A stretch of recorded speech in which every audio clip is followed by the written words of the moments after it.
जय कुंज बिहारी जय राधा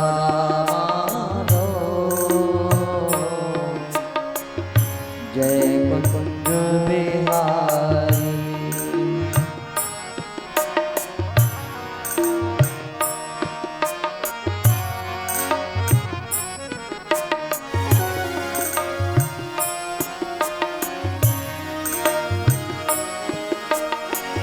जय गोपी जन वल्लभ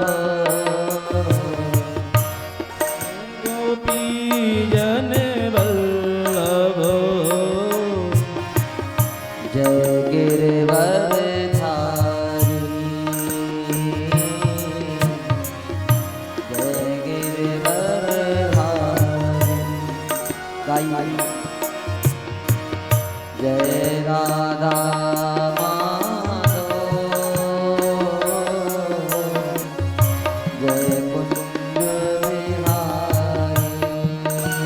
बिहारी जय राधा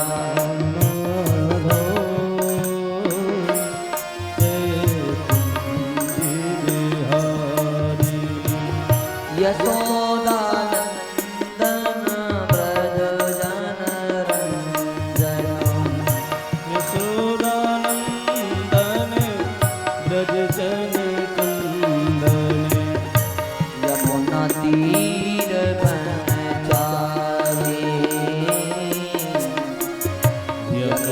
तीर बलहार जय राधा माधव जय कुंज बिहारी बिहारी जय राधा माधव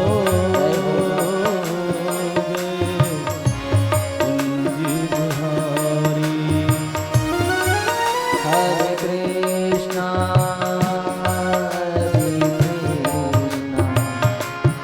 कृष्णा कृष्णा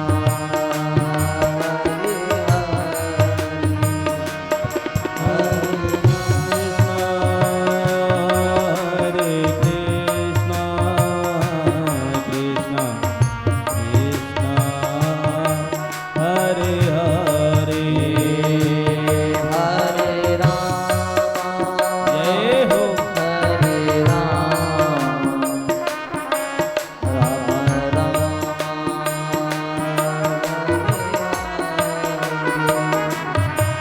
हरे राम हरे राम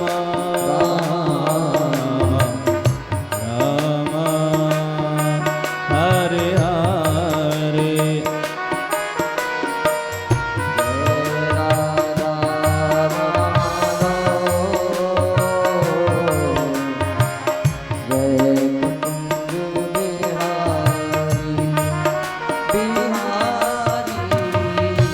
जय राधा माधव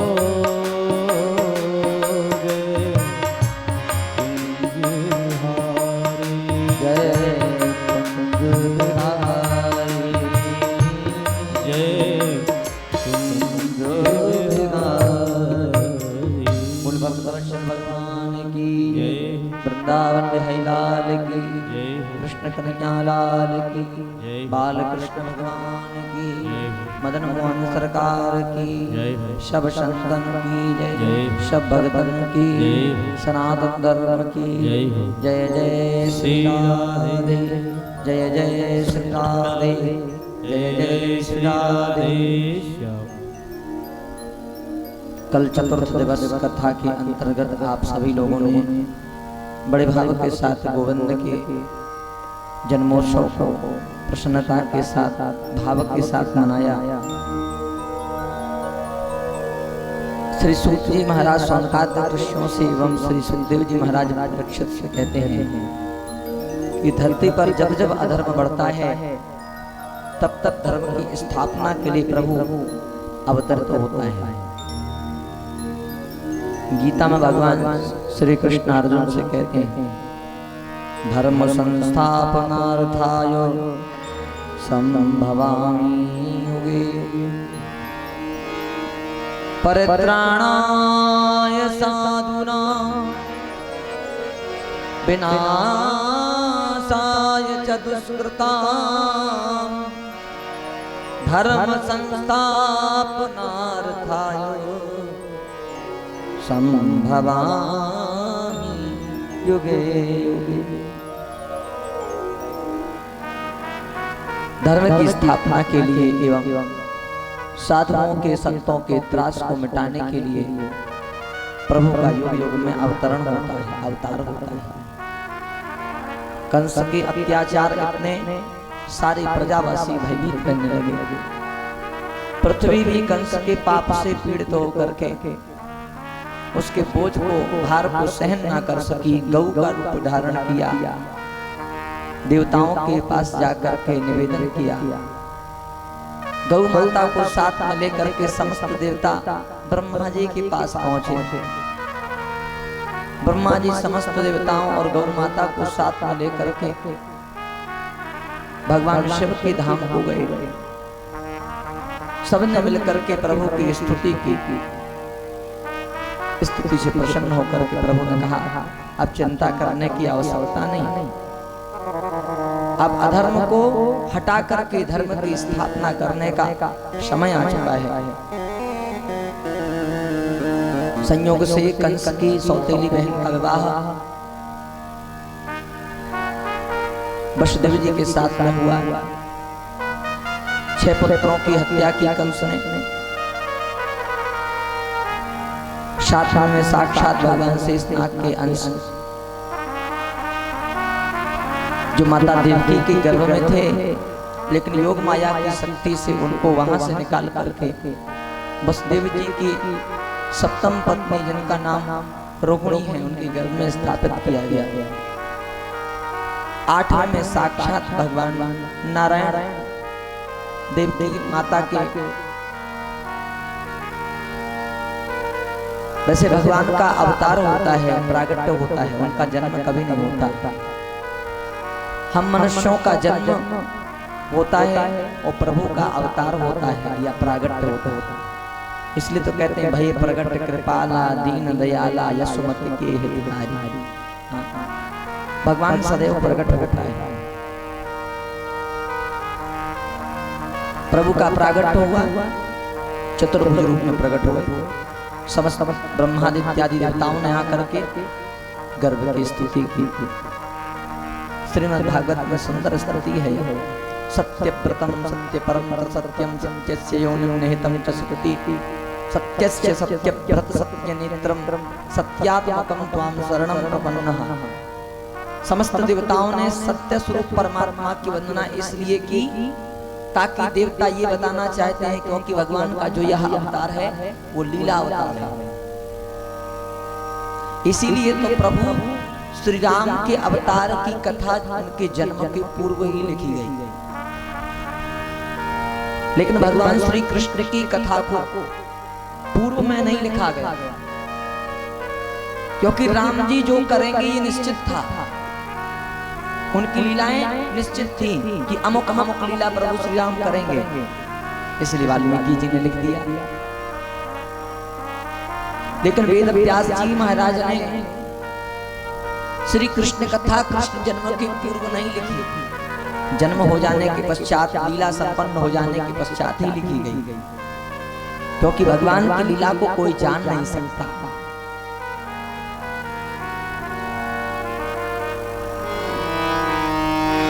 सो चरित्र लखी सो चरित्र लखी जासु पार सो चरित्र निगम लेती शिव अंत न पावा निगम लेती शिव अंत न पावा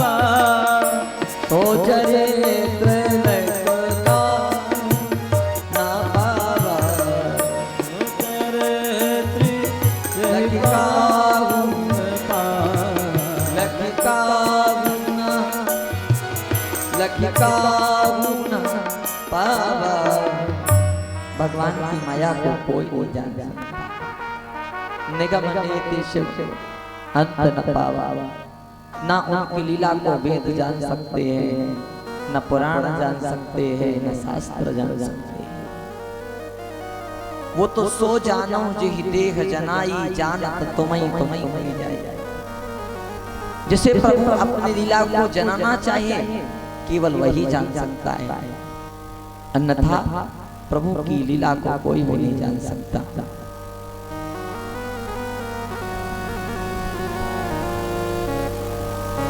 और जब प्रभु का प्रागट्य होता है तो जिस काल को देख करके लोग भयभीत हो जाते हैं, वह काल भी प्रभु के जन्म के अवसर पर, प्रागट्य उत्सव के अवसर पर परम सुशोभित होकर के आता है। श्री सुखदेव जी राजर्षि परीक्षित से कहते हैं, अत सर्वगुणोपेता कालः परम शोभन, यरगे वाजन जन्मर्छो सांतर चक्रहतारकम। सुंदर नक्षत्र, रोहिणी नक्षत्र, सुंदर शुभ दिन, बुधवार का दिन, सुंदर माह भाद्रपद मास कृष्ण पक्ष की अष्टमी तिथि के मध्याह्न कालीन मध्य रात्रि की वेला में प्रभु का अवतार हुआ। चतुर्भुज रूप में आए। देवता लोग वंदना करके अपने अपने लोक को वापस लौट गए। फिर देवकी वसुदेव ने उस दिव्य बालक की वंदना की स्तुति की। माता देवकी ने हाथ जोड़ करके निवेदन किया कि प्रभु, पूर्व में हमने आपकी बहुत तपस्या की और तपस्या की वरदान के फल स्वरूप आपने हमें वरदान दिया था कि हम आपके पुत्र बन करके आएंगे, लेकिन अभी तो आप पुत्र की भांति लगते ही नहीं। देखने में तो आप पिताजी लगते हैं। कोई 4 हाथ वाला बेटा होता किसी की। फिर मेरे प्रभु ने मैया देवकी से कहा, इसमें 2 हाथ और 4 हाथ वाली बात कौन सी? आपके द्वारा मेरा प्रागट्य हुआ है, मैं आपका बेटा और आप मेरी मां। मैया ने कहा नहीं, जिस प्रकार से साधारण पुत्र जन्म लेता है उसी प्रकार से हम तुम्हें देखना चाहते हैं। माता पुनि बोली सो मत डोली, तजौ तात यग रूपा। क्यों?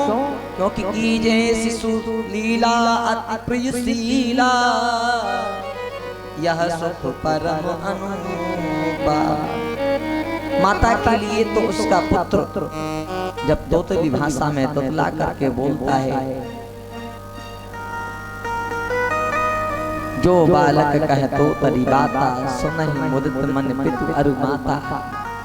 बालकों की तोतली तोतली मीठी मीठी वाणी को सुन करके माता पिता, बालक के माता पिता को अत्यंत आनंद का अनुभव प्राप्त होता है। वो अनुभव हम भी प्राप्त करना चाहते हैं। चतुर्भुज को छोड़ करके प्रभु 2 भुज वाले हो गए। प्रभु ने कहा कि भैया, अब तो हम आपके बेटा लगते हैं, अब तो हम आपके पुत्र लगते हैं। मैया ने कहा अभी भी आप पिताजी ही लग रहे हो। क्यों? बोले कोई 20 फुट का बेटा होता है और जो लंबे आप 20 फुट के। बालक तो जब होता है तो नन्ना मुन्ना छोटा सा होता है, तो प्रभु छोटे हो गए। लेकिन फिर भी जिस समय प्रभु का प्रागट हुआ तो अद्भुत रूप धारण किए हुए तम अद्भुतम बालकमं भुजेक्षणं चतुर्भुजं कंजरधांग शंख। हाथ में शंख चक्र गदा पद्म बनमाला से विभूषित हैं। 2 हाथ के हो गए, लेकिन एक हाथ में कौमुद नाम की गदा, एक हाथ में चक्र धारण किए हुए हैं। भैया ने कहा बालक जब होता है तो ऐसे अस्त्र शस्त्र लेकर के थोड़ी होता है। हाँ? वो तो बिना अस्त्र शस्त्र के होता है। प्रभु ने कहा भैया, हमारे जितने भी भाई आपके द्वारा प्रकट हुए, जिन्होंने जन्म लिया, जन्म लेते ही आंख नहीं खोल पाए और हमारे मामा जी ने उनकी हत्या कर दी। कहीं ऐसा प्रसंग हमारे साथ में भी घटा तो पहले से तैयारी करके रखे। जो काम बरसों बाद करना है वो आज ही हो जाएगा। भैया देवकी ने कहा हम नहीं जानते, हमने तो पुत्र प्राप्ति का वरदान मांगा था, पुत्र रूप में ही देखना चाहते हैं और अस्त्र शस्त्र के बिना आपको देखना चाहते हैं। प्रभु ने कहा कि अगर आप अस्त्र शस्त्र के बिना देखना चाहते हैं, अगर मैंने अस्त्र शस्त्रों का त्याग कर दिया तो मैं आपकी रक्षा नहीं कर सकूंगा, आपको हमारी रक्षा करनी पड़ेगी। वसुदेव जी कहने लगे कि कैसे?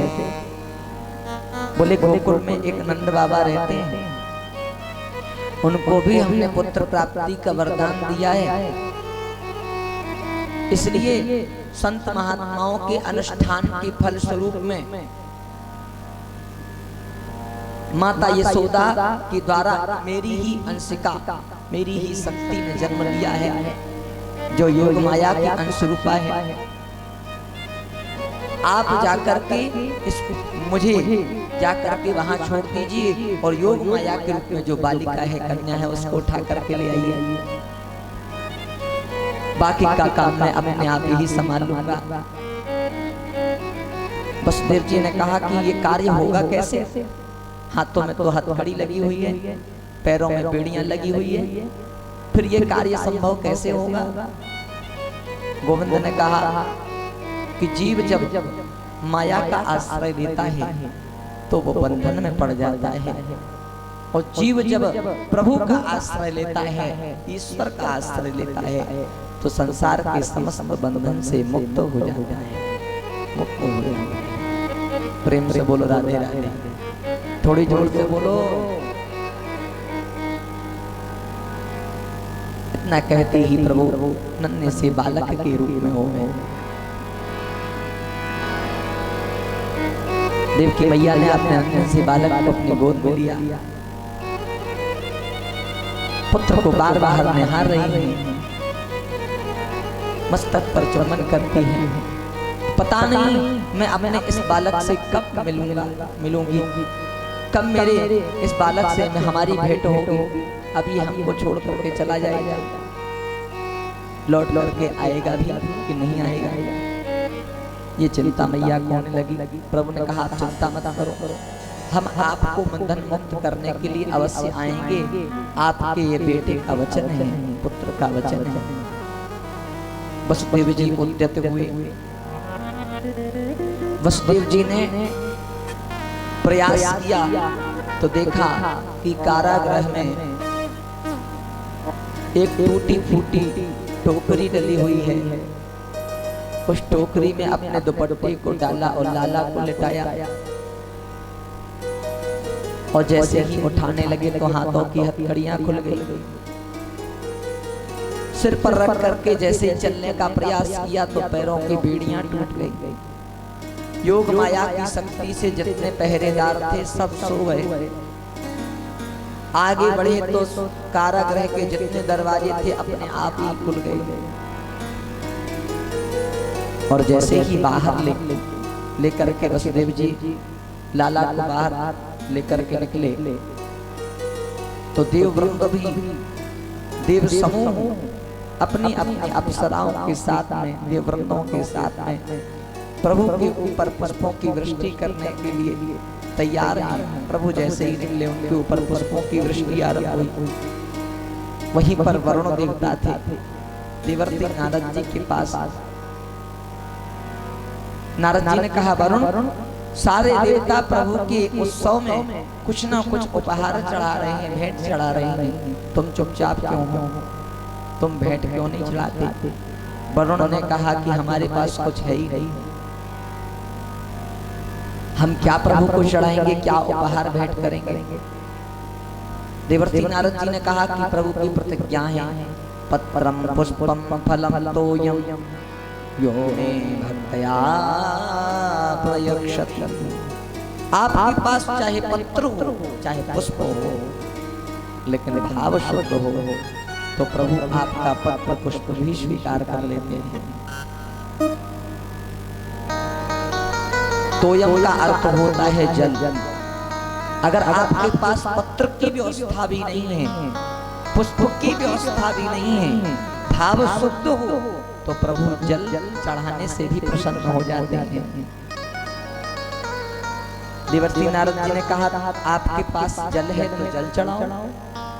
वरुण देवता मंद मंद धारा जगर जन सागर मंद मंद होकर के वरुण वर्षा करने लगे। अब की बार शेष नाग का अवतार बड़े भाई के रूप में हुआ है। छोटा भाई कष्ट में हो तो बड़े भाई को उसकी सहायता करनी चाहिए। जब शेष नाग ने देखा कि हमारे मिलने से लाला टोकरी में लेटे हुए हैं और ये वरुण देवता वर्षा कर रही है, हमारा लाला बीमार हो जाएगा, भावना है। शेष नाग भगवान वसुदेव जी के पीछे पीछे छत्र रूप धारण कर लिया, अपने फन फैला लिए, वर्षा से रक्षा हुई। यमुना महारानी ने विचार किया कि गंगा मैया को तो प्रभु के चरणों का आश्रय प्राप्त हो चुका, अब अवसर आया है मैं भी प्रभु के चरणों का दर्शन करूंगी, प्रभु के चरणों का दर्शन करूंगी।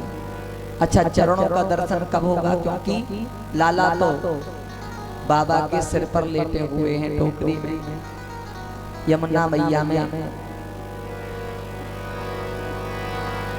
यमुना मैया बढ़ने लगी धीरे धीरे, ऐसी उछाल भरी कि कंठ तक पहुंच गई। लाला ने टोकरी में लेटे लेटे विचार किया और नेको मैया और बढ़ गई तो पिताजी को तो काम ही तमाम हो जाएगा,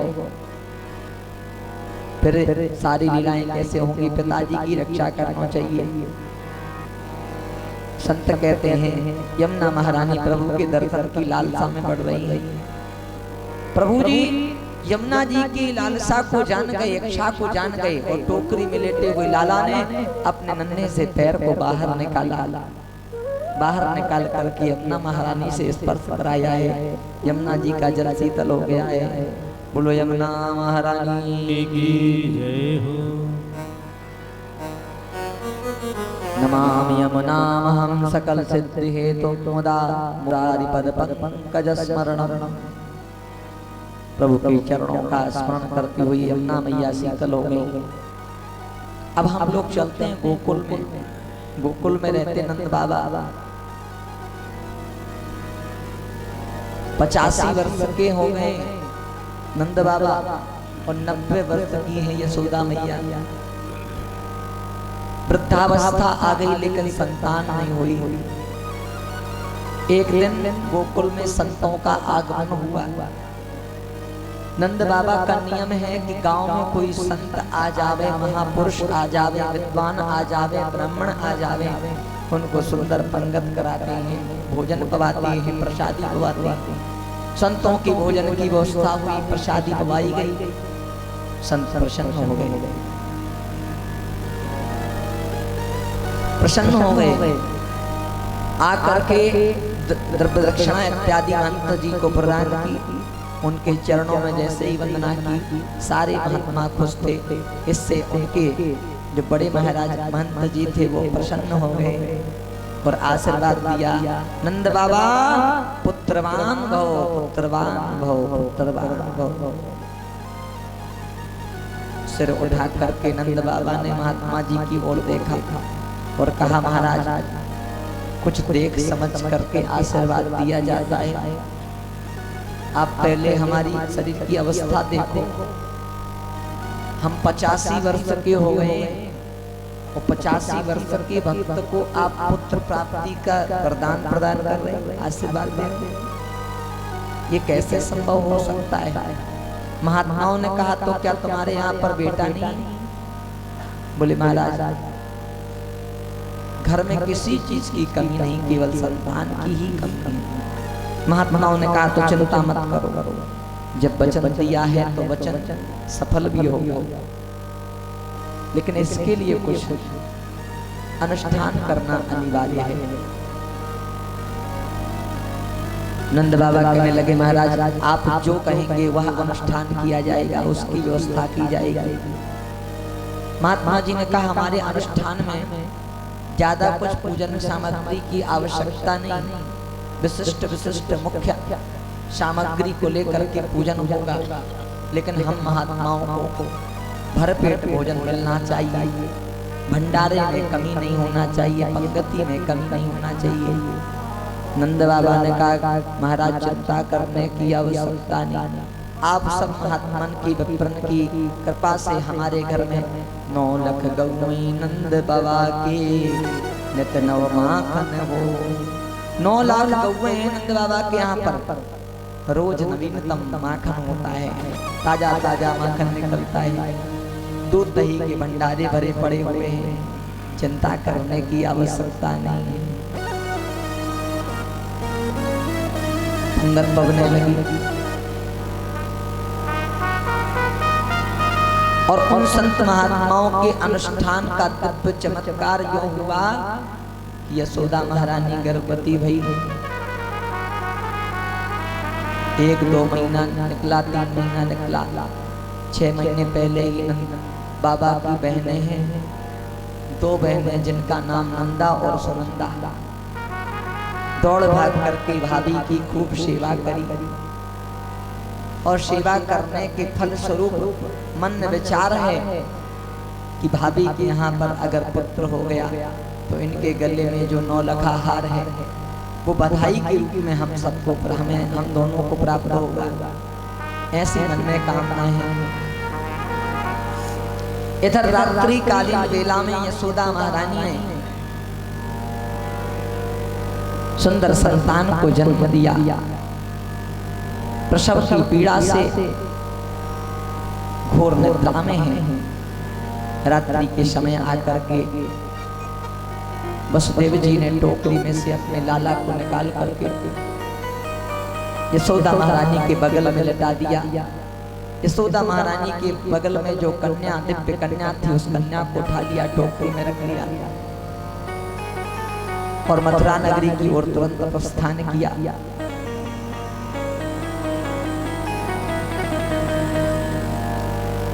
गोकुल में नंद बाबा मंदिर की दीवार से सिर टकाए हुए मंत्र का जाप कर रहे। नंदा सुनंदा ने प्रातः काल जाकर के देखा प्रसूति का गृह के दरवाजे खुले हुए। नंदा सुनंदा विचार करने लगी कि दरवाजों कौन खोल गयो, भाभी अभी तक उठी नाए, आंगन लिपो नाए, पूजा बई नाए, चौक पूरो नाए। झरोके से झांक करके देखा, नील सरोवर नील मणि, नील नील धर श्याम, लाजहि तन शोभा निरख, कोटि कोटि सतका। नील नील धर घन श्याम की आभा प्रभा शोभा का जो दर्शन किया, नंदा सुनंदा आनंद तो हुए। अंदर जा करके लाला है कि लाली इसकी परीक्षा ली, थाली बजाती हुई बाहर निकली। हो गयो हो गयो हो गयो, सारे ग्वाल वाला आए। अरे हमको बताए दे का है गो। नंदा सुनंदा ने कही पहले ये बात तो हम अपने भाई को बताएंगे, बाद में सबको पता चलेगा, पहले ये बताओ हमारे भैया कहाँ हैं। ग्वालों ने कहा मंदिर के बाहर बैठे होंगे, माला सटकाए रहे होंगे, वहीं चली जाओ। दौड़ती भागती पहुंची मंदिर के पास, देखा मंदिर की दीवार से सिर टिकाए, गौमुखी में हाथ डाले हुए मंत्र का जाप कर रहे हैं। आज नंद बाबा भगवान को मना रहे हैं। आज यशोदा ने कल रात्रि से मुझे कोई सूचना नहीं मिली कि लाला हुआ है कि लाली हुई है। हे भगवान, शुभ सूचना भेजना, शुभ समाचार भेजना। सारे मंत्र भूल गए भाव में मग्न होकर के, और केवल एक ही मंत्र का जाप कर रहे हैं। अवै तो भयो नाय, आगे को पतो नाय, अर्थात अभी तक तो हुआ नहीं, आगे का पता नहीं। 85 वर्ष के तो हो गए, न जाने कब होगा। नंदा सुनंदा तब तक दौड़ती भागती हुई आई। भैया जो क्या कर रहे हो? बोले माला को जाप कर रहे। हमने सोची कि संत महात्मा तो जाप कर रहे हैं, उनकी कृपा का प्रसाद तो मिल ही रहा है, लेकिन शुभ सूचना मिले इसके लिए हम भी जाप कर रहे हैं। नंदा सुनंदा ने कही भैया अब जाप कर वो करो बंद और हमारी बात सुनो, हम तुम्हारे लिए खुशखबरी लाए हैं। नंद बाबा के मन में अत्यंत उत्साह जागृत हो गया। सुनंदा से कही शीघ्र बताओ क्या खुशखबरी लेकर के आई हो? मेरे कान कब से तरस रही हैं उस खुशखबरी को सुनने के लिए। सुनंदा ने कही भैया हम खुशखबरी तब बताएंगे जब हमारे मन की इच्छा पूरी होगी। आप ये बताओ उस खुशखबरी के बदले में हम दोनों बहनों को का बधाई दोगे आप? नंद बाबा ने कही कि अगर खुशखबरी लाला के जन्म की है तो ये तिजोरी की चाबी हम तुम्हें देते हैं। तुम्हारे मन में जैसी इच्छा हो वैसे गहने वैसे आभूषण तुम ले सकती हो। नंदा सुनंदा ने जाकर के भैया के कान में कहा भैया आपको सुंदर लाला की प्राप्ति हुई है। यशोदा मैया ने सुंदर पुत्र को जन्म दिया है। बोलो यशोदा नंदन भगवान की, नंद के लाला की। नंद ने जैसे ही नंद बाबा ने नंदा सुनंदा के मुखारविंद से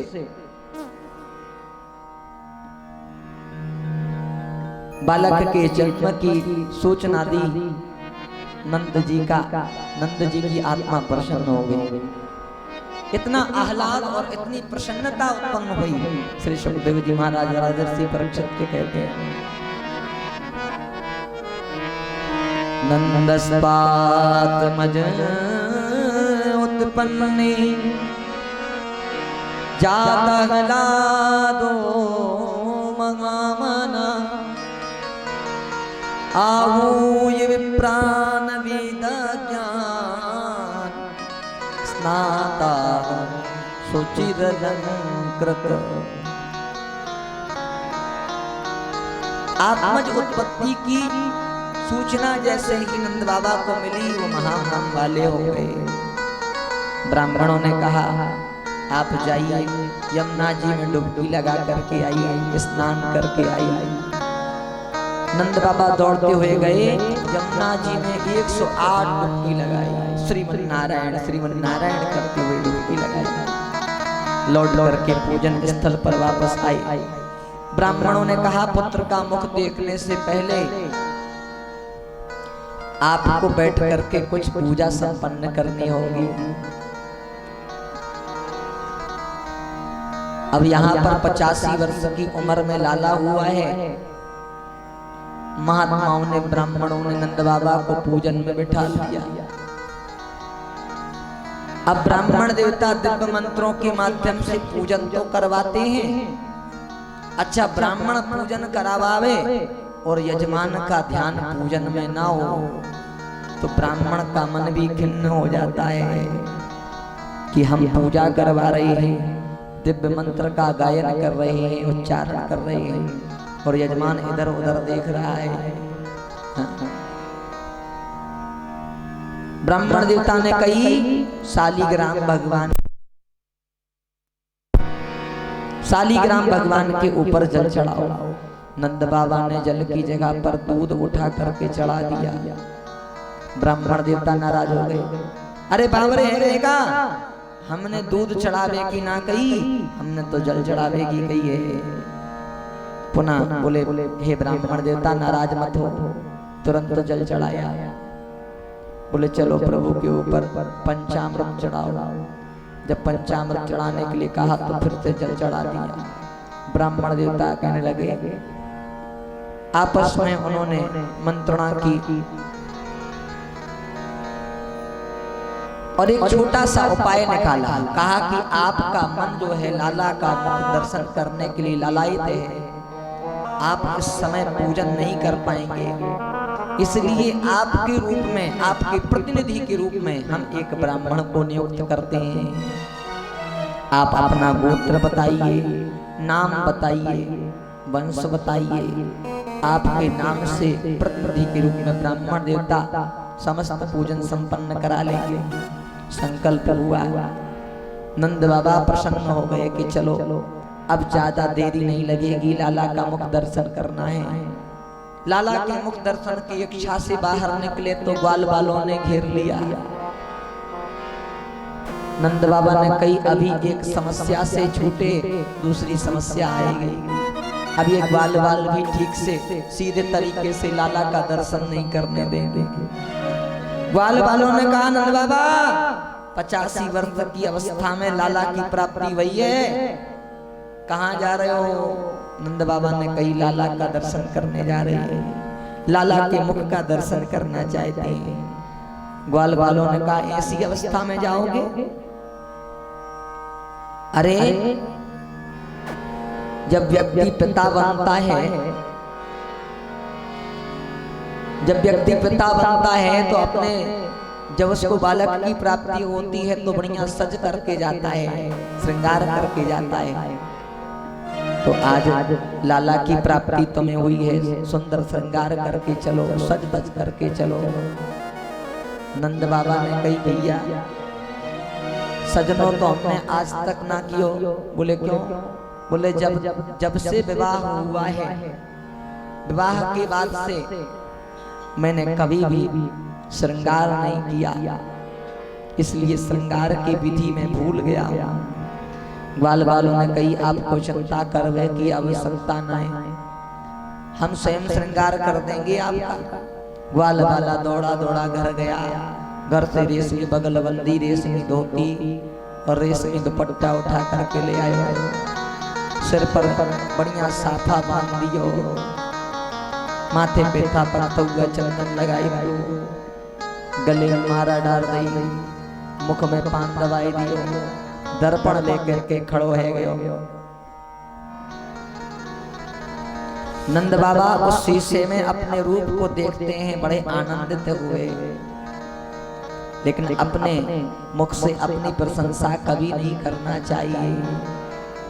दूसरा कोई करे तो महत्वपूर्ण बात है। नंद बाबा ने पूछा ग्वाल वालों एक बात बताइयो, शादी के बाद से आज दूसरी बार सजना हुआ है, बताओ हम लग कैसे रहे? ग्वाल वाला ने आनंद में आकर के नंद बाबा से कही आप तो आज ऐसे लग रहे हो जैसे अबालई, अभी अभी आपका विवाह हुआ हो। आप एक नौजवान की भांति दिखाई दे रहे हो। इतना कह करके नंद बाबा को कंधे पर उठा लिया और नंद भवन में सुंदर बधाई बजने लगी। गोकुल की समस्त गोपांगना आई सज धज करके, और लाला के जन्म के पूर्व ही उन्होंने 84 गज के लहंगा सिलवाए कि जब महारानी के यहाँ पर, यशोदा महारानी के यहाँ पर लाला होएगा तो बधाई देने जब जाएंगी तो यही लहंगा पहन करके जाएंगी। आज समस्त गोपांगनाओं ने लहंगा पहन लिया, कुछ माखन का मटका लिए हुए सिर पर, कुछ दही का मटका लिए हुए, कुछ दूध का मटका लिए हुए, बधाई देने के लिए गोपिकाओं का असंख्य समूह एकत्रित हो गया।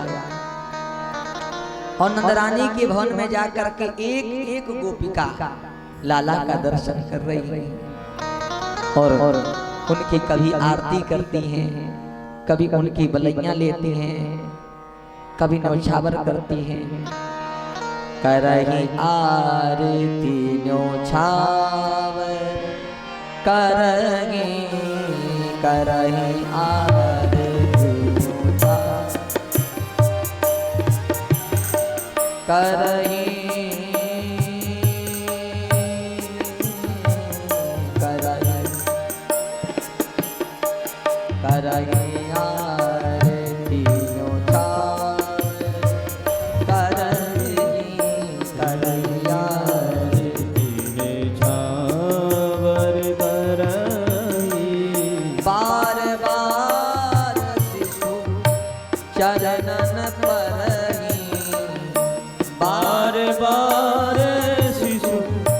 शरणन परी बार बार शिशु चरण परहि बार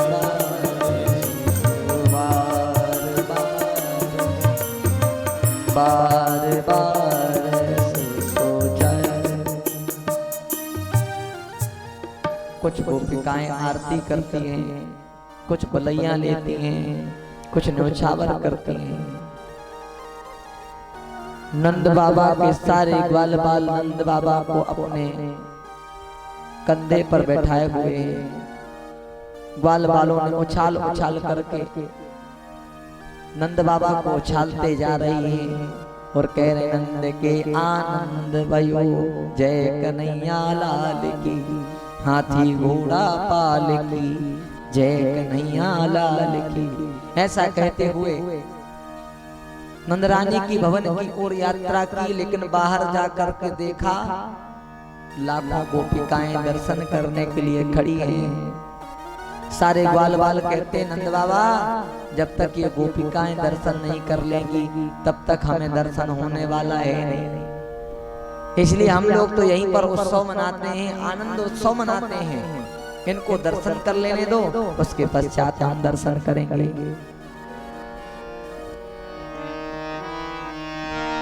नंद घर बाजत आज बधाई, नंद घर बाजत आज बधाई, बाजत आज बधाई, बाजत आज बधाई, नंद घर बाजत आज बधाई, नंद घर बाजत आज। सारी गोपिकाएं नंदरानी से कहते हैं धन्य यशोमती कोख तुम्हारी, धन्य यशोमती कोख तुम्हारी, जगतारण हरि आए, जगतारण हरि आए, नंद घर बाजत आज बधाई, नंद घर बाजत आज।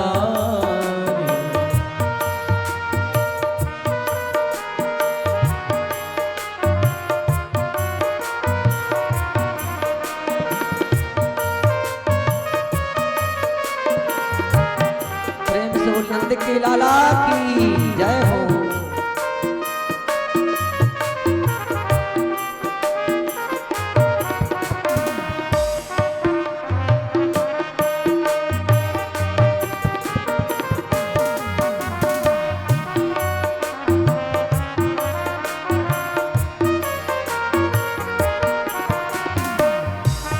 बंधनवार बंधे घर द्वारे, बंधनवार बंधे दल द्वारे, कंचन कलश सुहाए, ओ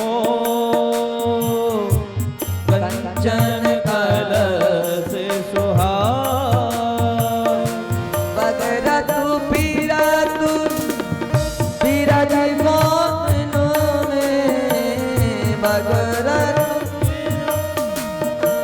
पीरज बीथिनों में, दधी माखन रुचि भाए, दधी माखन रुचि भाए, नंद घर बाजत आज बधाई, नंद घर बाजत आज। श्री सुखदेव जी महाराज परीक्षित से कहते हैं कि नंदस्वात्मज उत्पन्ने जाता है लादो महामना, गोपिकाओं के दर्शन के पश्चात नंद बाबा ने भी लाला का दर्शन किया। लाला का दर्शन करते ही इतने महान मन वाले हो गए। जो भी याचक आए थे, नंद बाबा के यहाँ पर लाला हुआ है, हमको भी आज कुछ प्राप्त होगा, आज वो दान दक्षिणा करेंगे। भिखारियों को, भिक्षार्थियों को, याचकों को दान करेंगे और ब्राह्मणों को दक्षिणा मिलेगी। इस इच्छा से सभी लोग नंद भवन के दरबार पर खड़े हैं। नंद बाबा तिजोरी की चाबी खोल करके समस्त आभूषणों को निकाल करके लाए और दोनों हाथ से आभूषण भर भर करके उन याचकों को प्रदान कर रहे हैं। गोपट गे दान बहु कीने, गोपट गे दान बहु कीने, मणिमय चौक पुराए,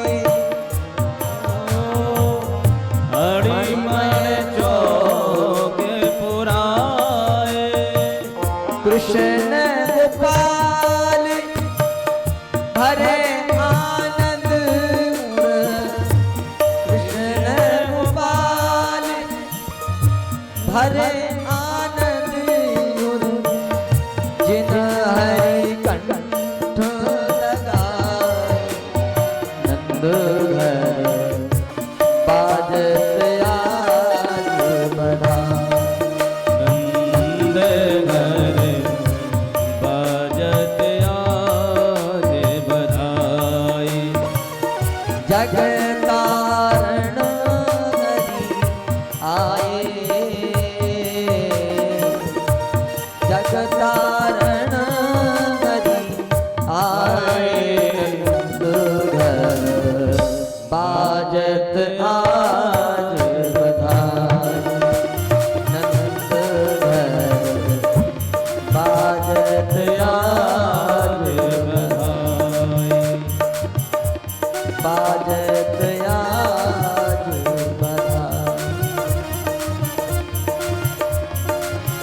बाजत आज बधाई। बोलो नंद के लाला की, जय हो, यशोदानंदन भगवान की। जय हो। धेनु नाम नियुते प्रादाद विप्रेभ्या श्रमलंकृते। कहते हैं जो ब्राह्मण देवताओं ने अनुष्ठान किया था, उस अनुष्ठान की सफलता हुई। नंद बाबा को लाला की प्राप्ति हुई, पुत्र की प्राप्ति हुई। नंद बाबा ब्राह्मणों के प्रति बहुत प्रसन्न हो गए। जाकर के ब्राह्मणों के चरणों में सिर नवाया और दक्षिणा के रूप में धेनु नाम अनुते प्रादा विप्रेभ्या समलंकृते। उन ब्राह्मणों को स्वर्ण से, आभूषणों से अलंकृत, सजी धजी हुई, आभूषणों से, सोने चांदी के गहनों से लदी हुई गाय का दान किया। गोपट गेम दान बहु कीने, धेनु नाम ने थे प्रादा, गौदान किया, भूमि दान किया। जो ब्राह्मण आचार्य पद पर थे, उन्होंने कहा ऐसी स्थिति में पुत्र जन्म के अवसर पर दंपतियों को स्वर्ण दान करना चाहिए। नंद बाबा ने कहा अभी इस समय तो व्यवस्था नहीं है, क्योंकि जो कुछ था मैंने सब कुछ लुटा दिया। नंद कछु इतनो जो दियो, घन श्याम कुबेर कीमती बोरी, देखत मोहे लुटाई दियो, न बची बचिया चचिया न पिछोरी।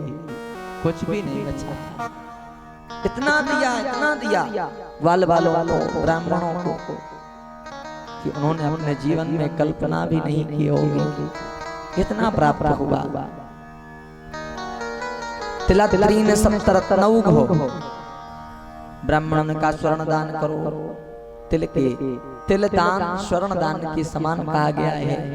तिल के पहाड़ 7 पहाड़ बना करके ब्राह्मणों को दान किया गया। बोल भक्तवत्सल भगवान की। सुंदर उत्सव मनाया जा रहा है। और यहाँ पर वसुदेव जी उस कन्या को जब वापस लेकर के लौटे तो फिर से उसी प्रकार से कारागृह के समस्त दरवाजे बंद हो गए। पुनः पैरों में बेड़ियां लग गई, हाथों में हथकड़ियां लग गई। योग माया ही तो बालिका के रूप में आई थी, माता भगवती के रूप में। तो माया जब आती है, माया का आश्रय, माया के प्रति जब व्यक्ति आसक्त हो जाता है तो माया व्यक्ति को व्यथित करती है, विकल करती है। और प्रभु की शरण में जाने से, उनका स्मरण करने से संसार की सारी चिंताएं दूर हो जाती हैं। माया का स्मरण करने से सारी चिंताएं आ जाती हैं। जैसे ही योग माया आई कन्या के रूप में, देवकी मैया ने विचार किया, भगवान ने कम से कम कन्या ही दे दी। मेरा भाई इतना दुष्ट नहीं है कि अपने भांजी को मारेगा, क्योंकि आकाशवाणी ने तो पुत्र के द्वारा उसकी मृत्यु होगी, इस भय से मेरे समस्त बालकों की हत्या की, इसको तो वो नहीं मारेगा। ऐसा विचार किया। माया रूपी उस पुत्री ने जोर जोर से रोना आरंभ कर दिया। रोते ही सारे जो सैनिक सो गए थे वह जाग गए, और जाग करके महाराज कंस को सूचना दी, देवकी ने सुंदर बालिका को जन्म दिया है। कंस ने कहा, बालिका को जन्म दिया है? आकाशवाणी ने तो कहा था कि देवकी की 8वीं संतान, 8वां पुत्र मेरा काल होगा। तो पुत्र की जगह पर ये पुत्री कैसे हो गई? नारद जी ने आकर के उसकी बुद्धि को भ्रमित किया। जिस प्रकार से हमने तुम्हें बताया था कि पहला भी 8वां हो सकता है, मध्य का भी 8वां हो सकता है, उसी प्रकार से हो सकता है कि देवताओं की इसमें कोई चाल हो। और यह भी हो सकता है कि जिस बालिका ने जन्म लिया है, इसके जो पुत्र होगा वो तुम्हारा काल होगा। इतना कह करके नारद जी जब गए, कंस आया, बंदी गृह में आकर के अपनी बहन देवकी के गोद से उस नवजात भांजी को उठा लिया। मारने के उद्देश्य से उठाता है। देवकी और वसुदेव हाथ जोड़ करके प्रणाम करते हैं। देवकी कहती, भैया आपने मेरे समस्त बालकों की हत्या कर दी, 7वां मुझे मिल नहीं पाया, 6 की हत्या आपने की, 8वीं ये बालिका हुई है, इस कन्या से भला किसको हानि हो सकती है? तात राखिए कन्या की प्राण,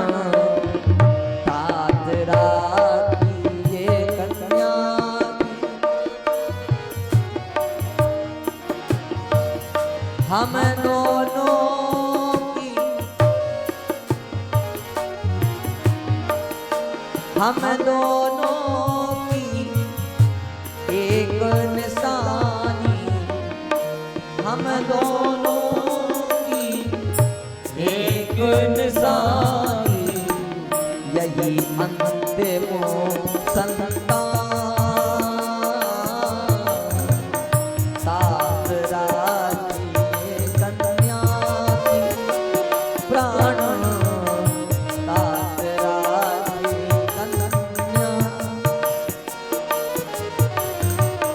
कर पसारे मांगे दो याचक, कर पसारे मांगे दो याचक, दे दो इतना दान,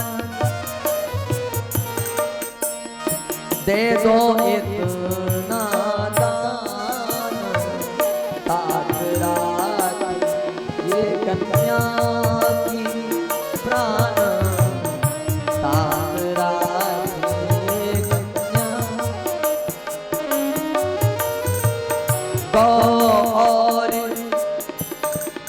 बालिका बेचारी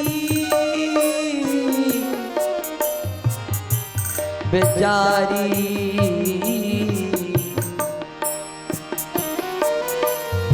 कौरबा लिका बेचारी क्या पहुंचाए हानि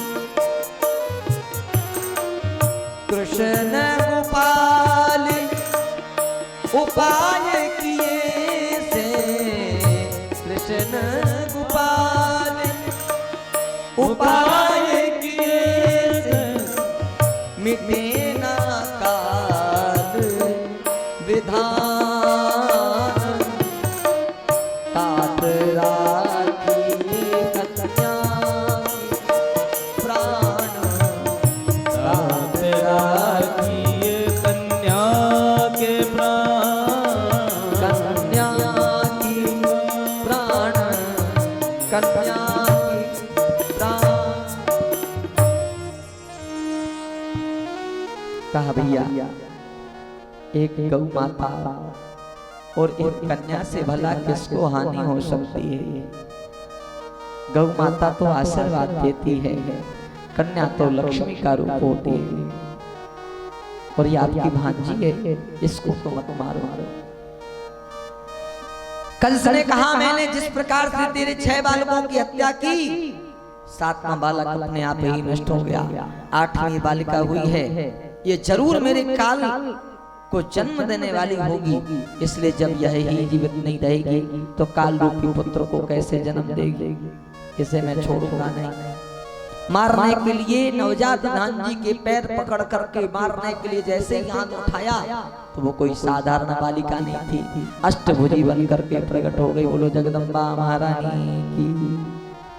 सूचना दी उन्होंने, तुमने हमारे पैर पकड़े हैं इसलिए हम तुम्हें बताते हैं, जिस प्रकार से तुमने निर्बोध बालकों की हत्या की है, नवजात बालकों की हत्या की है, इतना पाप तुम्हारे माथे पर चढ़ गया है और तुम्हारे पाप का घड़ा भर चुका है।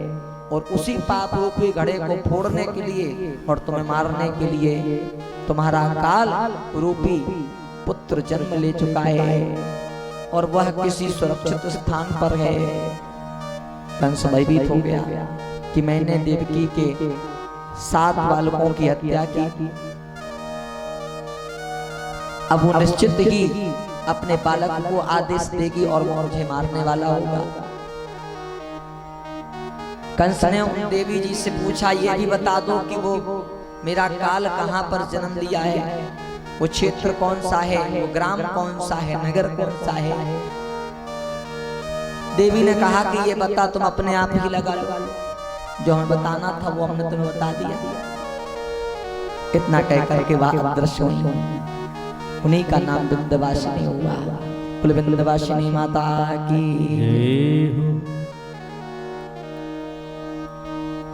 कंस भयभीत हो गया, तुरंत ही नंद बाबा तुरंत ही वसुदेव और देवकी को बंधन मुक्त किया और कंस ने सभा बुलाई, समस्त राक्षसों को एकत्रित किया और मन की बात बताई कि मेरे काल रूपी पुत्र को जन्म दे चुकी है देवकी, लेकिन मुझे भनक नहीं लग पाई, पता नहीं वो बालक कहां पहुंच गया। इसलिए मैं तुम सभी समस्त राक्षसों को आदेश देता हूं कि जितने भी ग्राम आसपास समीप हमारे राज्य की सीमा से जो भी राज्य लगे हुए हैं, ग्राम लगे हुए हैं, वहां पर अभी अभी नवजात बालकों ने जिन बालकों ने जन्म लिया है उन बालकों की हत्या कर दो, एक भी बचना नहीं चाहिए। सारे राक्षस हाथ जोड़ करके कहने लगे महाराज किसी के बालक को मारने के लिए ये कार्य हम लोगों से हो नहीं सकता, ऐसा नहीं कर नहीं सकते, हो नहीं पाएगा। क्यों? क्योंकि जब भी हम उन देवियों के पास जाएंगे तो हमारा रूप ही इतना भयानक है कि हमको स्वप्न में भी कोई देख ले तो डर जाता है, भयभीत हो जाता है, और प्रत्यक्ष रूप से देखेगा तो भयभीत हुए बिना रहेगा नहीं, और जब भयभीत हो जाएगा तो अपने बालक को जन्म कैसे हमारे पास हमारे गोद में देगा। जब तक बालक को प्रदान नहीं करेगी हमारी गोद में, तब तक बालक को मारेंगे कैसे? ये कार्य कोई स्त्री ही कर सकती है। स्त्री का मंतव्य रखा कि कोई स्त्री होना चाहिए। उसी समय पूतना प्रकट हो गई। पूतना ने कहा चिंता मत करो महाराज, ये कार्य मैं करूंगा। कंस ने कहा तुम्हारा रूप देखा तुमने? कौन सी स्त्री, कौन सी माता तुम्हारी गोद में अपने बालक को देगी? तुम्हारा रूप इतना भयानक है, इसी रूप के कारण तो तुम्हारा विवाह आज तक नहीं हो पाया। पूतना ने कहा आप चिंता मत करो, मुझे माया नाम की विद्या आती है और उस माया रूपी विद्या के द्वारा मैं अपने रूप का परिवर्तन कर सकती हूँ। माया से उस पूतना ने रूप का परिवर्तन किया, सुंदर स्वरूपवती हो गई। ऐसा लगता है जैसे साक्षात लक्ष्मी जी वैकुंठ से पधारी हो, ऐसी सुंदरता। कंस ने कहा अब मुझे पक्का विश्वास हो गया कि मेरे इस कार्य को केवल तुम ही कर सकती हो। यहाँ गोकुल में जन्मोत्सव मनाया जा रहा है। कंस को कर चुकाने का समय आया। नंद बाबा ने अपने छोटे भाई उपनंद को, कहते हैं ये नंद बाबा 9 भाई हैं।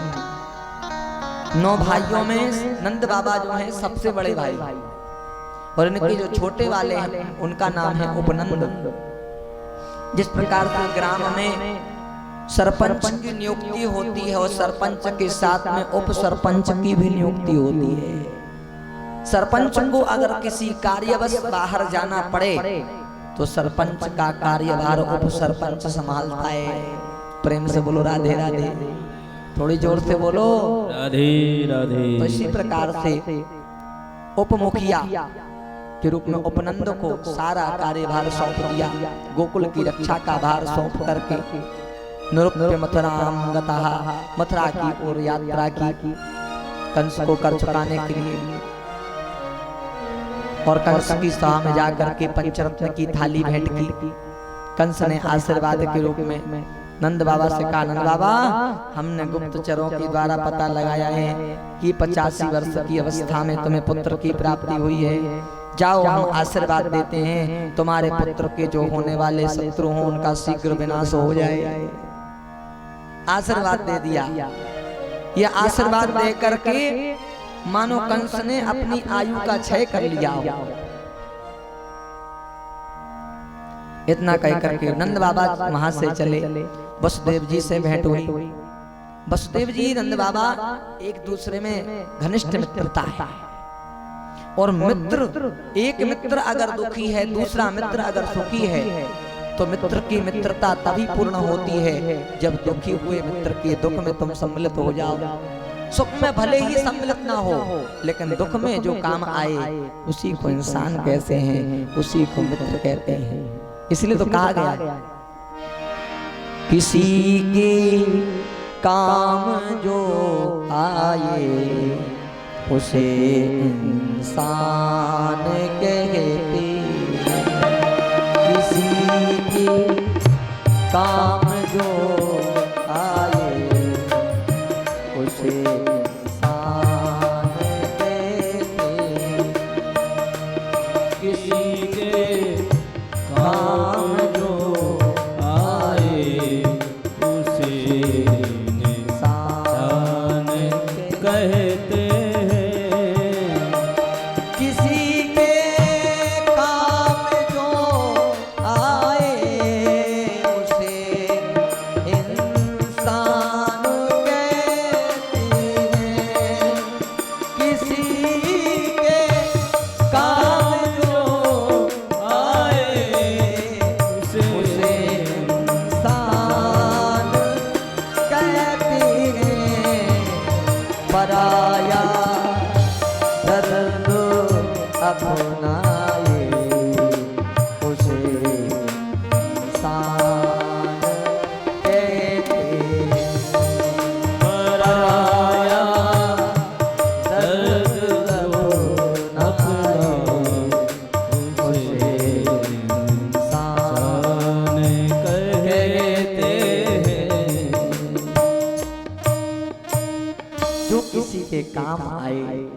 उसी को इंसान कहते हैं। जो परोपकार में अपने जीवन को समर्पित करते हैं उसी को इंसान कहते हैं। नंद बाबा और वसुदेव जी के मध्य में घनिष्ठ मित्रता। तुलसीदास जी कहते हैं जो ना मित्र दुख होई दुखारी तिनहि बिलोकत पातक भारी। जो मित्र अपने मित्र के दुख में दुखी ना हो वह मित्र मित्र नहीं। क्योंकि सच्ची मित्रता है या झूठी मित्रता है, तुम्हारी स्त्री पतिव्रता है या नकली पतिव्रता है, इसकी पहचान कैसे होती है? तुम्हारा धर्म कच्चा है या पक्का, इसकी पहचान कैसे होती? तुलसीदास जी कहते हैं धीरज धर्मो मित्र अरु नारी आपत्काल पर धीरज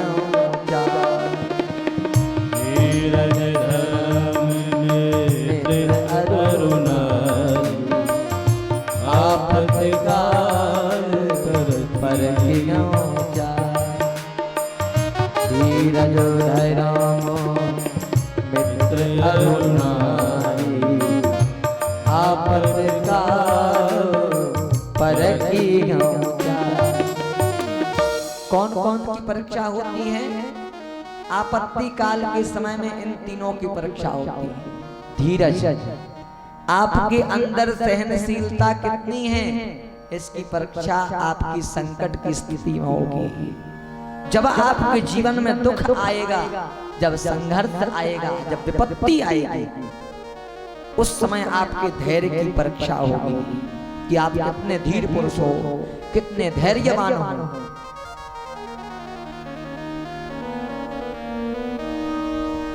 और धर्म की भी परीक्षा विपत्ति के समय ही होती है, जब चारों तरफ कोई सहारा ना हो, जब तुम्हें कोई पानी देने वाला भी ना हो। ऐसी गंभीर स्थिति बन जाए कि तुम्हारा मन डोलने लगे और किसी अन्य धर्म की ओर प्रेरित हो जाए, तो मानो तुम्हारा धर्म अभी पक्का नहीं है, कच्चा है। इसलिए धर्म को मजबूत बनाओ। धर्म मजबूत कब होगा? जब तुम्हारा मन मजबूत होगा। जब मन मजबूत होगा तब धर्म मजबूत होगा। जब धर्म मजबूत होगा तो देश मजबूत होगा। प्रेम से बोलो राधे राधे, थोड़ी जोर से बोलो। इसीलिए कहते धर्म रक्षति इति धर्म, धर्मो रक्षति रक्षता। जो धर्म की रक्षा करता है धर्म उसकी रक्षा करता है। मित्र की भी परीक्षा दुख में होती है और स्त्री की परीक्षा भी दुख में ही होती है। कई स्त्रियां होती हैं जब पति के जीवन में संकट आता है तो उसको छोड़ करके भाग जाती हैं, लेकिन सभी ऐसी नहीं होती हैं।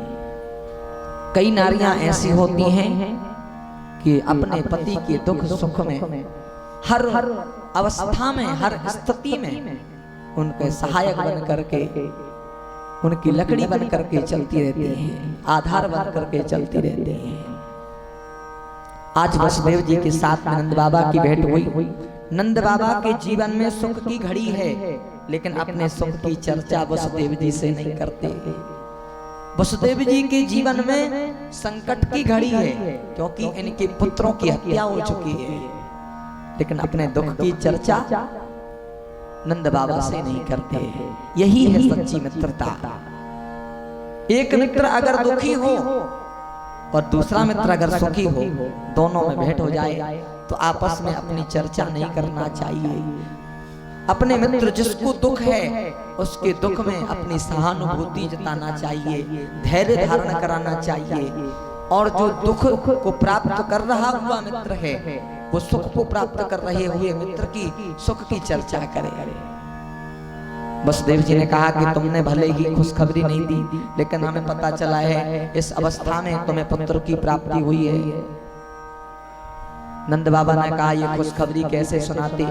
जब हमने सुना कि दुष्ट कंस ने तुम्हारे पुत्रों की हत्या कर दी है, जिसके 6 बालकों की किसी दुष्ट ने हत्या कर दी हो, सातवां अपने आप नष्ट हो गया हो, आठवां भी पुत्र होना था तो बालिका हो गई, आकाश मूड़ी चली गई। इतना गहन संकट तुम्हारे जीवन में आया तो तुम्हारे संकट को देख करके, इस स्थिति को देख करके हमारी हिम्मत नहीं हुई कि हम एक छोटे से सुख की चर्चा तुमसे करते, इसलिए हमने तुम्हें नहीं बताया। वसुदेव जी ने कहा कोई बात नहीं, ये तो विधि का विधान है, इसे कोई पलट नहीं सकता, लेकिन मिट सकता नहीं नर का कर्म प्रधान। चाहो तो कर लो लाखों व्रत दान, लाखों व्रत करो, लाखों दान कर लो, लेकिन जो तुम्हारा कर्म है उस कर्म का फल तो तुम्हें अपने आप भोगना ही पड़ेगा। कर्म प्रधान विश्व रचि राखा, जो जस करहि सो तस फल चाखा। जो जैसा कर्म करेगा उसे कर्म के अनुसार ही फल भोगना पड़ेगा। वसुदेव जी ने कहा कि आप जाइए, आपके पुत्र के ऊपर और गोकुल गांव में संकट आने वाला है। नंद बाबा जानते थे कि वसुदेव झूठ नहीं बोलते। पूतना तो श्रृंगार करके गोकुल में पहुंच गई। नंद बाबा को वसुदेव जी ने बताया तो गौमुखी में हाथ डाल करके कभी गणेश जी का जाप करते हैं, कभी माता भगवती का जाप करते हैं, कभी भोले बाबा को मनाते हैं, कभी हनुमान जी महाराज को मनाते हैं। हे गणेश महाराज जी हमारे लाला की रक्षा कर लो, हे नारायण हमारे लाला की रक्षा कर लो, हे हनुमान जी महाराज हमारे लाला की रक्षा कर लो। समस्त देवी देवताओं को मनाते हुए चल पड़े। और यहाँ पर नंद बाबा नहीं पहुंच पाए, पूतना पहुंच गई। पूतना ने देखा किसी के पुत्र की बधाई देने के लिए सारी गोपिकाएं जा रही हैं, उनके मध्य में वह भी पहुंच गई, सम्मिलित हो गई। एक एक करके सारी गोपिकाओं ने लाला का दर्शन किया और दर्शन करके जब वह चली गई तो अंत में यह पहुंची और जा करके कहा, अरे बहना लाला के जन्म की बहुत बहुत बधाई हो। यशोदा जी ने लाला को दूध पिला करके पालने में लिटा दिया था। यशोदा ने कहा, यशोदा ने देखा कि ये दरबार पर हमें बहना कहने वाली कौन आ गई। 90 वर्ष की डोकरिया, सारी बहनें तो भगवान के धाम को चली गई, मेरी तो कोई बहन है ही नहीं, कोई बहन नहीं है, फिर ये मुझे बहन कहने वाली कहां से आ गई। लेकिन सबको यश प्रदान करने वाली यशोदा, यशोदाती सा यशोदा, जो दूसरों को यश प्रदान करे, ऐसी स्त्री का नाम यशोदा है, वही यशोदा है। यशोदा जी ने विचार किया कि अगर हमने इससे कह दिया कि हम तुम्हें नहीं जानते तो बुरा मान जाएगी, इसलिए कह दिया ठीक है तुम लाला का दर्शन करना चाहती हो, अभी अबाले ही हमने लाला को दूध पिला करके पालने में लिटायो है, लाला सोए रहे हो, बाहर से दूर से दर्शन करके आ जाइयो, तब तक मैं ग्रह के कार्य को करूं।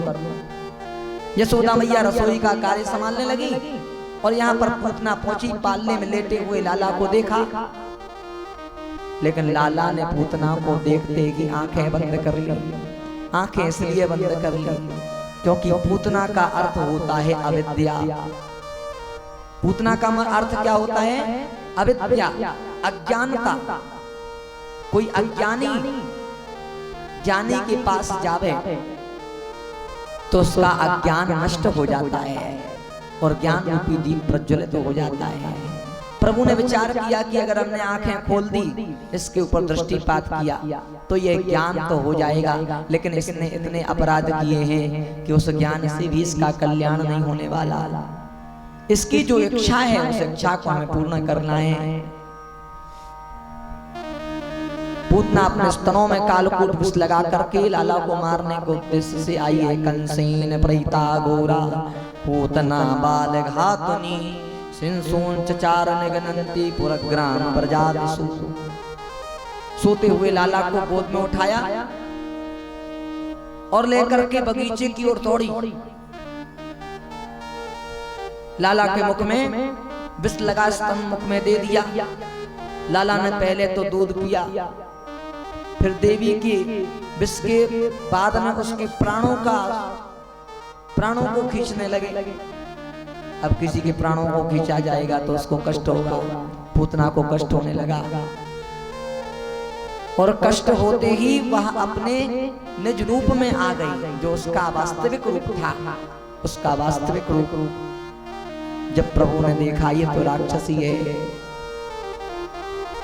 प्रभु तो अंतर्यामी है। पूतना का घाव पकड़ लिया, उसके प्राणों को खींचना आरंभ किया, प्राणों को खींच लिया प्रभु ने, और पूतना की दिव्य आत्मा प्रभु के हृदय में समाहित हो गई। पूतना का उद्धार हुआ। बोल भक्तवत्सल भगवान की जय, पूतना मर्दन भगवान की जय। पूतना का उद्धार हुआ। धड़ाम से विशाल का ये देह मार्ग में गिर पड़ी। पूतना की देह त्रिगप्योटी 6 कोस की थी पूतना। गोवर्धन की परिक्रमा तो पुण्य लगाई 21 किलोमीटर की 7 कोस की, और 6 कोस की पूतना रही। तो 6 कोस की पूतना कितनी विशाल रही होगी। इतनी विशाल काय पूतना जब गिरी तो उसके गिरते ही उसके नीचे न जाने कितने पेड़ दब गए, न जाने कितने जीव जंतु दब गए। पूतना ने अपनी व्यवस्था, चिता की व्यवस्था स्वतः ही कर ली, तो मैं अलग से लकड़ी लाने की जरूरत ही नहीं।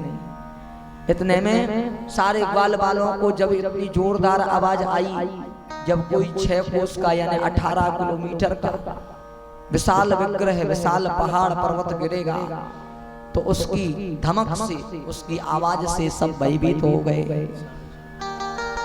पूतना का विशाल काय पर्वत काय जब विग्रह गिरा, सब लोग अपने अपने घर से बाहर निकले।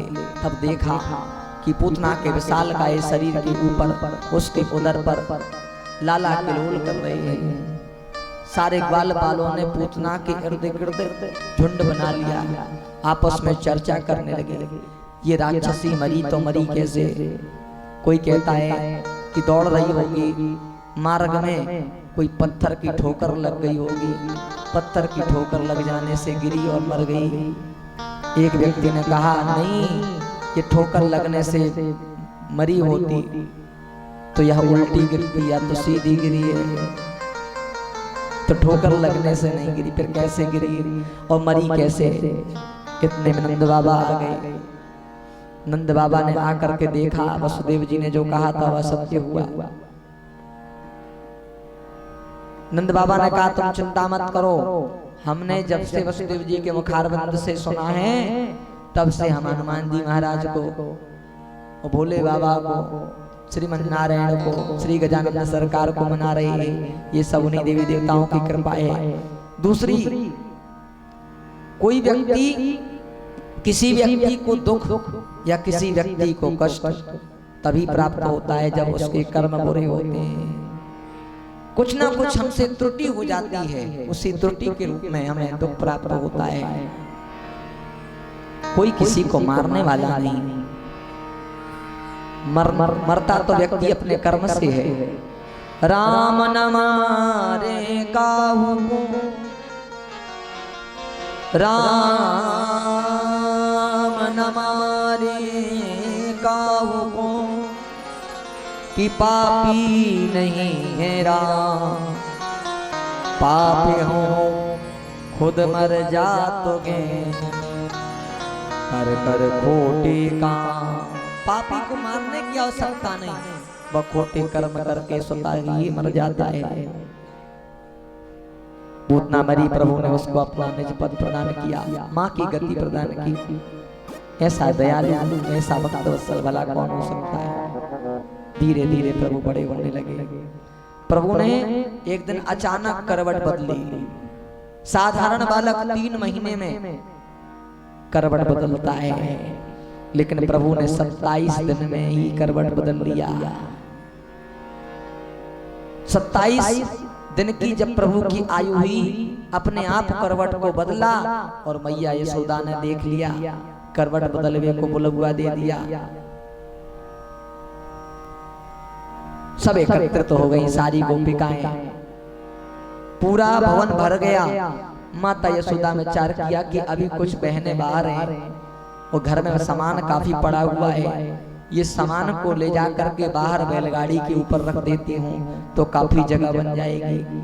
सारे सामान को ले जा करके बैलगाड़ी के ऊपर रख दिया।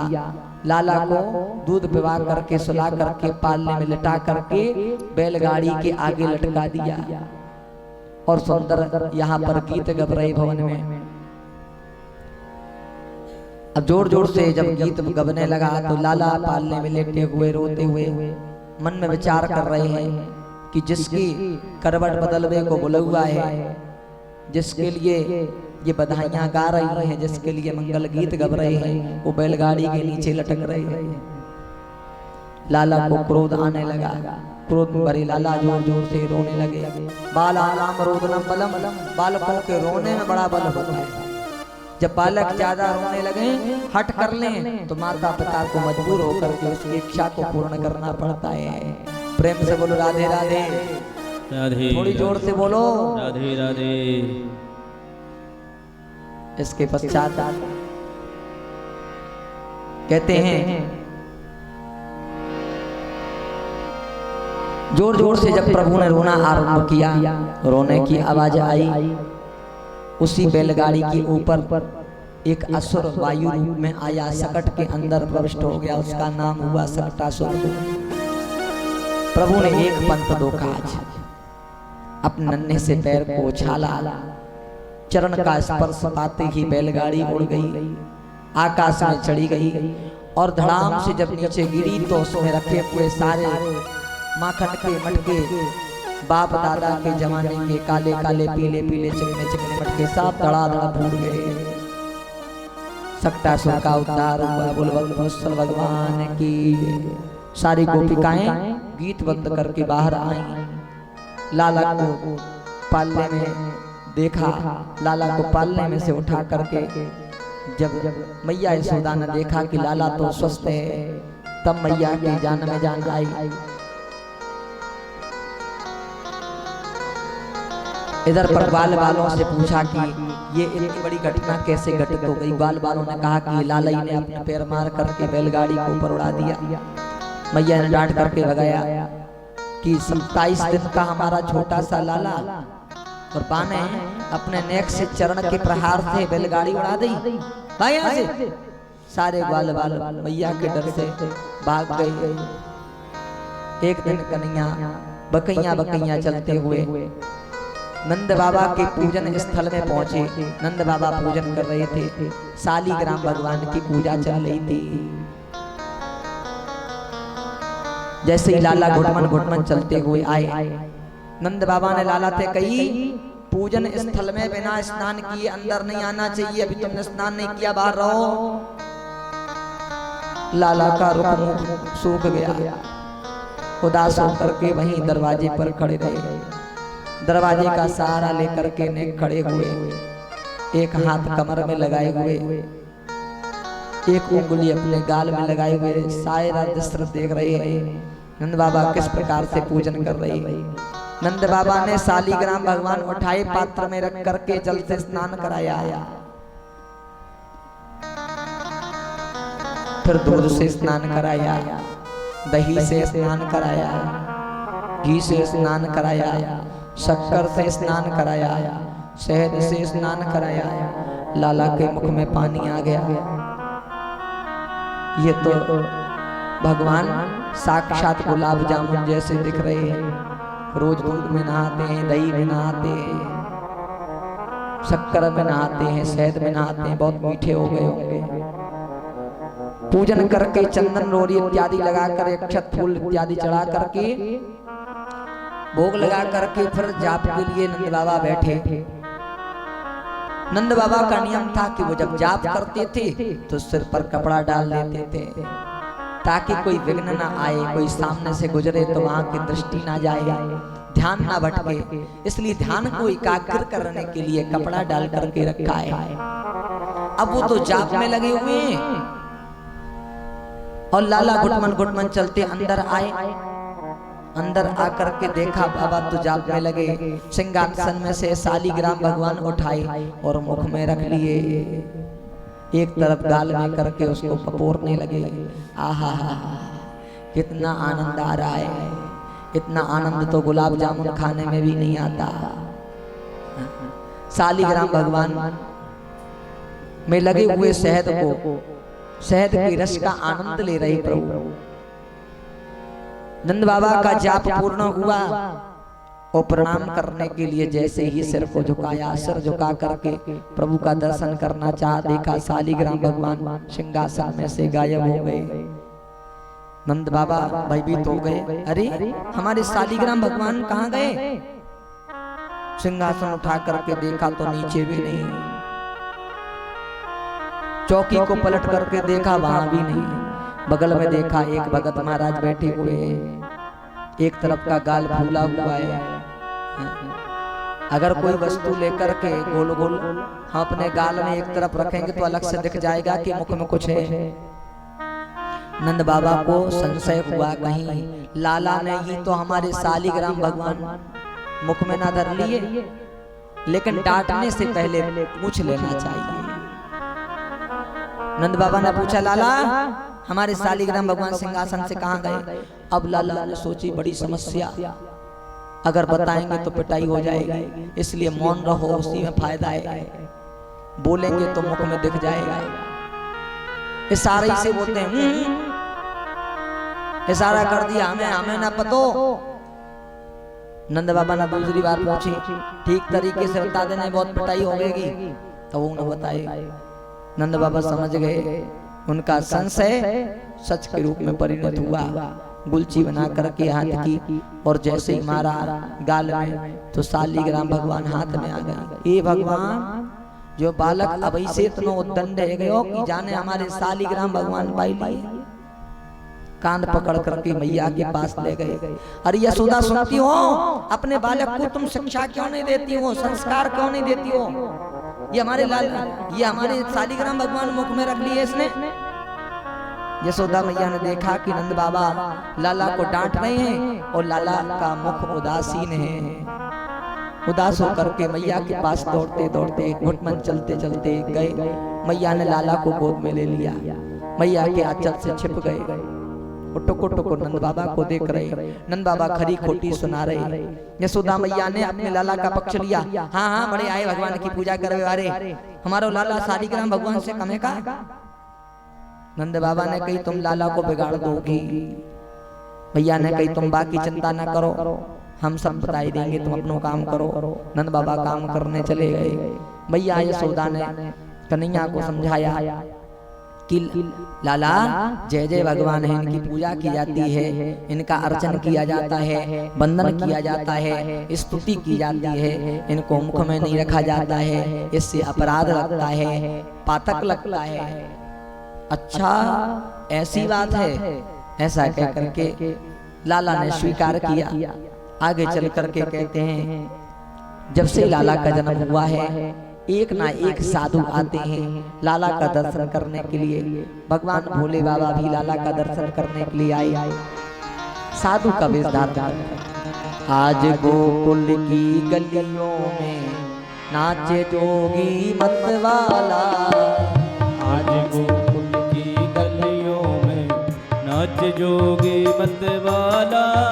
अलख निरंजन खड़ा पुकारे, अलख निरंजन खड़ा पुकारे, देखूंगा यशोदा लाला। आज गोकुल की गलियों नाच जोगी मतवाला।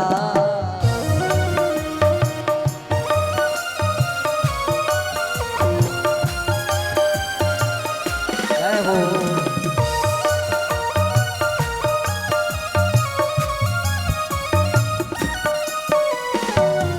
आज गोकुल की गलियों में नाच जोगी मतवाला। आज गोकुल की गलियों में नाच जोगी मतवाला। ओम नमः शिवाय, हरि ओम नमः शिवाय। ओम नमः शिवाय, हरि ओम नमः शिवाय। शैली श्रृंगी लिए हाथ में अरुदमरू त्रिशूल लिए। शैली श्रृंगी लिए हाथ में और डमरू त्रिशूल लिए। चमक चमा चम नाचे जोगी तरस के मन में आस लिए। आज गोकुल की गलियों में नाच जोगी मतवाला।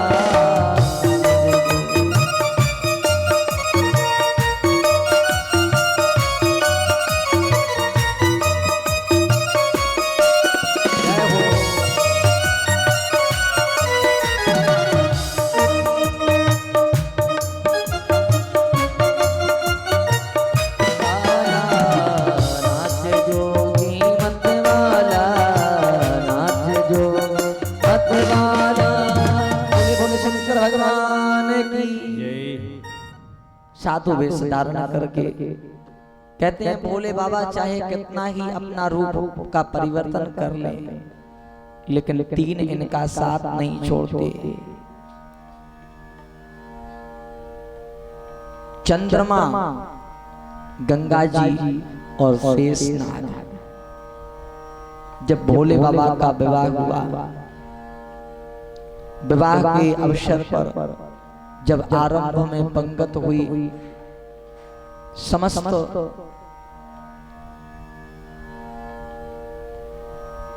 रुद्रगणों के पास, बरातियों के पास जाकर के परोसने वाले पहुंचे तो कोई मुखहीन विपुल मुख काहू, कोई बिन कर को बहुपद बाहु। कोई बिना हाथ वाला है, किसी के हजारों हाथ हैं, किसी के सहस्त्रों मुख है, कोई बिना मुख का है। पत्तल परोसी गई, पुनः से दूसरी वस्तु लेकर के आए तो देखा पत्तल ही गायब हो गई। परोसने वालों ने विचार किया, इन्होंने अपने जीवन में कभी भोजन तो देखा नहीं, इन्होंने इसी पत्तल कोई भोजन समझ लिया।